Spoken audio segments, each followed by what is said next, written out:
नमस्कार साथियों, जैसे कि हम बात कर रहे हैं अपने प्राचीन आचार्यों द्वारा लिखी गई आयुर्वेद संहिताओं से डेली रूटीन के बारे में। डेली रूटीन भाग 1 वीडियो में हमने जाना कि हमेशा निरोगी होकर जीने के लिए हमें ब्रह्म मुहूर्त में क्यों उठना चाहिए और दांत साफ या दंत धावन क्यों करना चाहिए, क्या लिखा है इसके बारे में संहिताओं में और क्या है इसका वैज्ञानिक आधार। तो उसी तर्ज पर आज जानते हैं अगला स्टेप, यानी कि प्रतिमर्श नस्य या नोजल ड्रॉप्स के बारे में। इसमें प्रतिमर्श नस्य या नोजल ड्रॉप में अणु तेल की 2-2 बूंद प्रत्येक नासिका या नोजल में डाली जाती है और इसे डेली किया जाता है। अब ऐसा डेली क्यों करना चाहिए? तो साथियों, अष्टांग हृदय सूत्र स्थान अध्याय 20 के श्लोक में महर्षि वाग्भट बताते हैं कि नासिका यानी कि नाक द्वारा जो औषधि प्रयोग की जाती है उसे नस्य कहते हैं। साथियों, नाक को आचार्य ने सिर का द्वार माना है।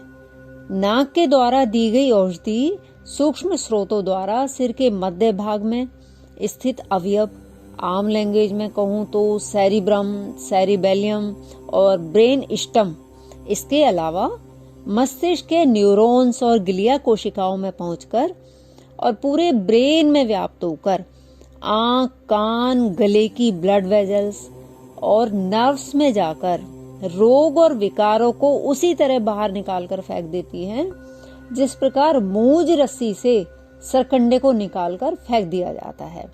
ऐसा आचार्यों ने श्लोक में वर्णन दिया है। अब इसके लाभ क्या होते हैं? तो नोजल ड्रॉप डालने से आंख, कान, नाक और कंधे के रोग नहीं होते। चरक सूत्र स्थान अध्याय 5 के 56 से 62वें श्लोक तक और अष्टांग हृदय सूत्र स्थान अध्याय 20 के श्लोक संख्या 39 और उसके आसपास ये उल्लेख आता है कि इससे चेहरा सुंदर, प्रसन्न और तेजस्वी हो जाता है, वक्ष स्थल उन्नत हो जाता है, मुख सुगंधित बना रहता है, आवाज और इंद्रियां निर्मल, स्वच्छ और बलवान हो जाती हैं। त्वचा यानी कि स्किन पर झुर्रियां, बालों में सफेदी, बालों का झड़ना यानी कि सिर पर बालों का खालीपन नहीं होता और चेहरे पर काली झाइयां भी नहीं होती।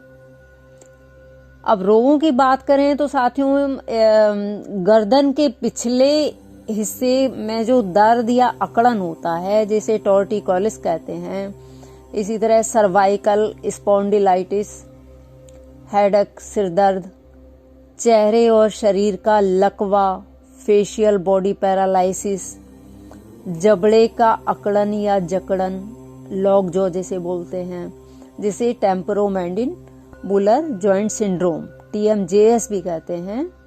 इसी तरह आधे सिर का दर्द यानी कि माइग्रेन, सिर कंप, सिर व गर्दन के कंपन जो होता है, पार्किंसंस जिसे बोलते हैं, क्रॉनिक कॉर्जिया, पीनस बोलते हैं इसे आयुर्वेद में, इस तरह के रोग शांत होते हैं।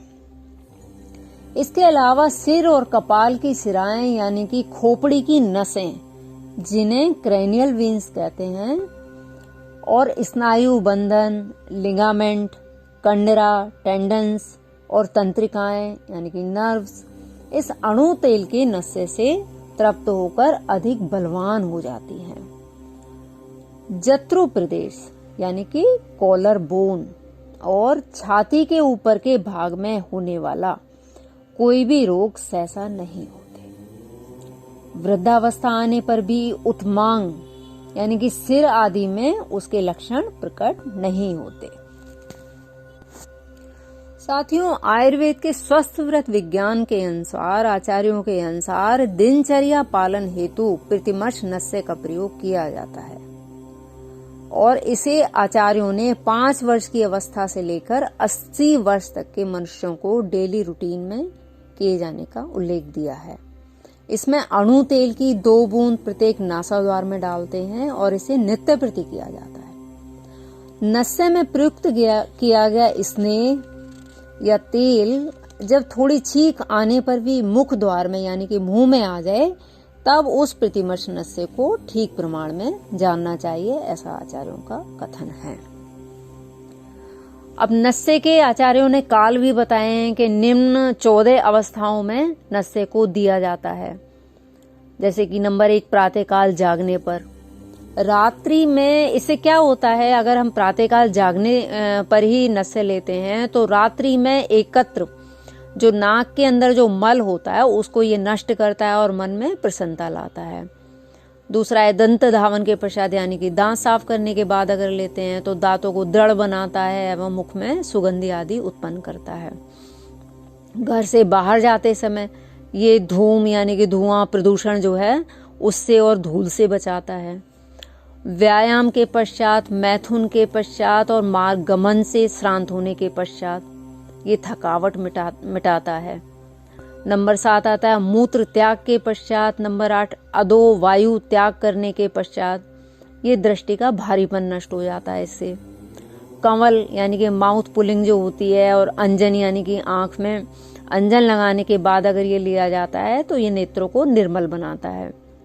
नंबर 11 पर आता है भोजन के पश्चात कि अगर भोजन के पश्चात नस्य लिया जाए तो ये स्रोतों को शुद्ध करता है, शरीर के जो स्रोत हैं उनको शुद्ध करता है और शरीर में लघुता यानी कि हल्कापन लाता है। वमन के पश्चात अगर उल्टी के बाद इसको लेते हैं तो स्रोतों में चिपके कफ को निकालकर भोजन में रुचि उत्पन्न करता है। दिन में सोकर जगने पर अगर लेते हैं तो जो अगर बाकी नींद रह जाती है उसका भारीपन और मल को दूर करके चित्त में एकाग्रता उत्पन्न करता है।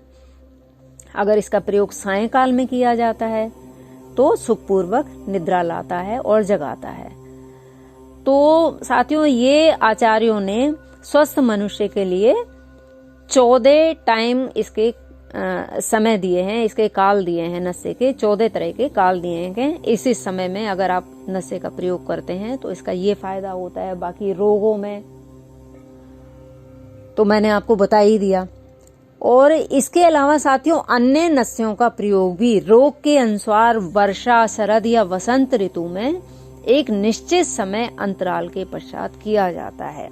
वो रोगी की अवस्था और रोग पर डिपेंड करता है। इनहेलेशन थ्रू नोज और इंसफलेशन यानी कि नस्य कंधे गर्दन से ऊपर के विकारों के लिए यानी कि क्लेविकल और स्टर्नो क्लेविकुलर डिसीज के लिए आचार्य सुश्रुत का कथन है कि ये आयुर्वेद में एक महत्वपूर्ण चिकित्सा है और ये विभिन्न प्रकार की होती है।